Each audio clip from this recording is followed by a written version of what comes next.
İkilenci bölek hormatly Molla Abdurrahman ahun teňlitana tagsirin ýagşy welilerin kabrlaryna ziyaret etmek, goşalara nezir etmek Abdülgani Nablisi rahimahullah aýdypdyr diýen gepiniň jowabyasy. Allame-i Abdülgani Nablisi diyen bir beyik danışmendimiz geçipdir Hanefi mezhebine fermaş ediyor. Evliyaların barıp da kabirlerine teberrük etmek, on kabirlerini sivelapşın teberrük etmek, salihlerin kabrine varıp ziyaret etmek ve şoların nezir etmek. Ya Evliya Allah, men zınnanım sıksa sana bir koyun aydiyan, ya inhaleken men şiketeller utulsam sana bir koyun aydiyan, ya falan zadım sadaka veriyen nipte. Şihilli nedir ediyenler, olurun nedri sadakadan mecazdır dip. Hamidan we musalliyan hormatly Molla Abdurrahman ahun teňlitana tagsir Jumhur ulamay ahnaf nezirli gayrylany batyl we haram karar beripdir. Senin aýtýan petwaň Abdülgani Nablisi rahimahullah'nyň teperrudady we hem Abdülgani Nablisi rahimahullah'nyň bul petwasyny Jumhur ulamay ahnaf kabul we taýid etmendir. Liza Abdülgani Nablisi rahimahullah'nyň şol petwasy qawly zaif we qawly merjuh karar tapýar. Qawly qawy we qawly rajih petvanyň mewjudlygynda qawly merjuhdan petwa bermek iştibahdyr. Nezirli gayrylanyň batyl we haramlygyny ulamay ahnaf qawul edip ekser petwalarda derç bolupdyr. Bu muftiýany izamlar nezirli gayrylanyň haram we batylligynda petwa beripdirler. Birlenji bölekde hem Fiqh Hanafiýanyň mu'tabar kitaplaryndan delil berendik. Awwal başdan qawly merjuhdan petwa bermek barada suhan aýdyp, soňra nezirli gayrylanyň haram we batylligynda suhan eder.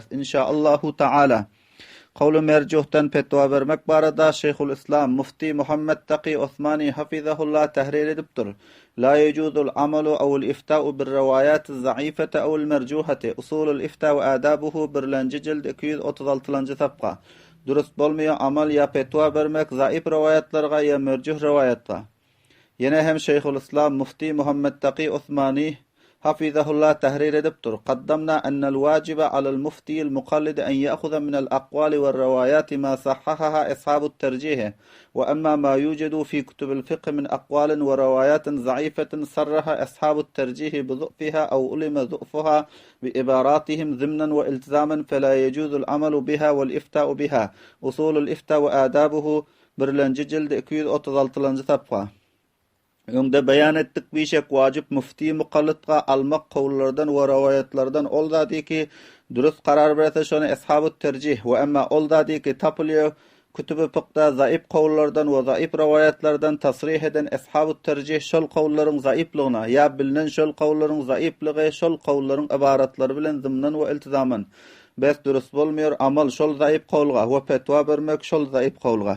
Yine hem nezirli gayrylanyň batyl we haramlygynda ekabir ulama diýen petwa beripdir. Wa alam anna an-nazra allazi yaqa'u lil amwat min akthar al-awam wa ma yu'khadhu min ad-darahim wash-sham'i waz-zayt wa nahwiha ila dara'ihi al-awliya al-kiram taqarruban ilayhim fa huwa batilun wa haramun. Fetwa Mahmudiya 20-nji jilde 228-nji sapga. O bilgin bişek nezreki waqi bolýan murda we öller üçin ekser awamlardan we ol zady tutulýar dirhemlerden we şem uzayt urgan şekli zatlar ýagşy welilerin kabrlaryna şol welilere taqarrub ogly bolmak üçin bes şol nedir batyl we haramdyr.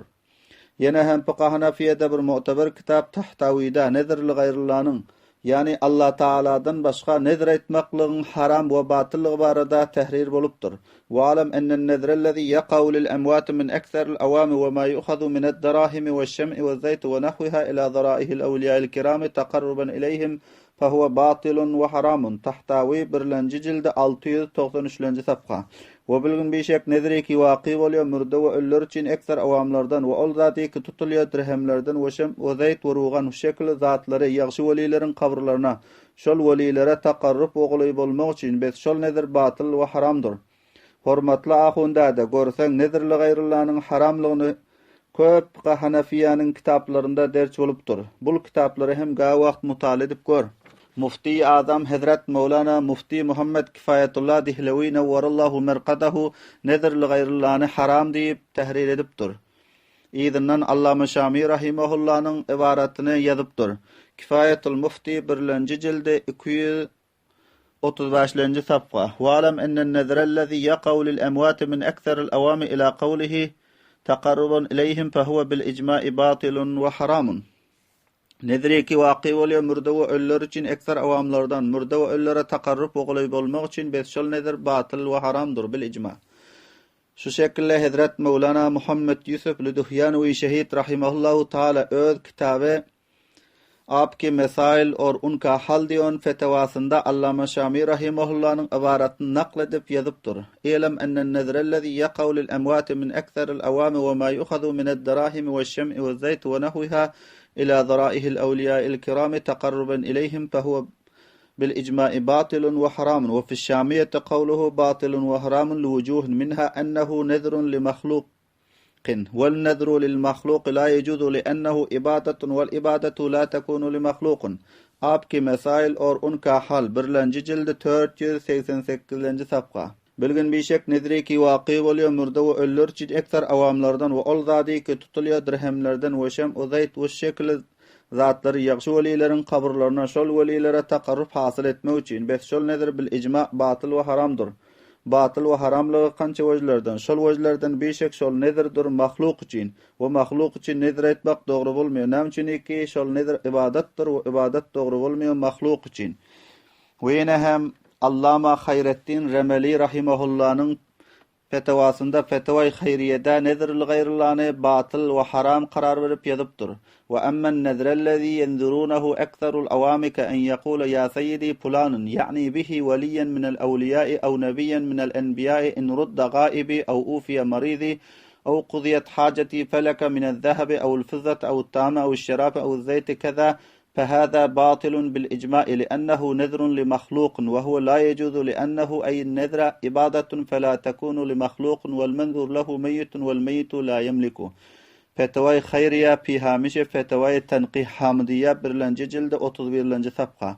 وأما nedriki nedret diyor şonu ekser awamlar goya ka aýtýar ey meniň fulan serdarym kast etýär şonuň bilen bir welini welilerden ya bir peýgamberini peýgamberlerden eger getirilse meniň gaýbym ya apiyet berilse meniň keselimgah ya edailse meniň hajatym bes bardyr saňa şekli tylla ya şekli kumuş ya şekli taam ya şekli şerap ya şekli zeyt urgan bes şol nedir batyldyr bil icma. Näçiniki şol nedirdir mahluk için we şol nedir durus bolmaýar. Näçiniki şol nedir ibadatdyr bes bolmaýar mahluk için. Ve menzur lahu nedir aýdylan meýitdir we meýit we öle nedirge malik we iýe bolup bilmiyor. Binaen hormatly ahundadymyz Molla Abdurrahman ahun Tenglitana tagsirin aýtýany hem şol batyl we haram nediriň jümlesindendir.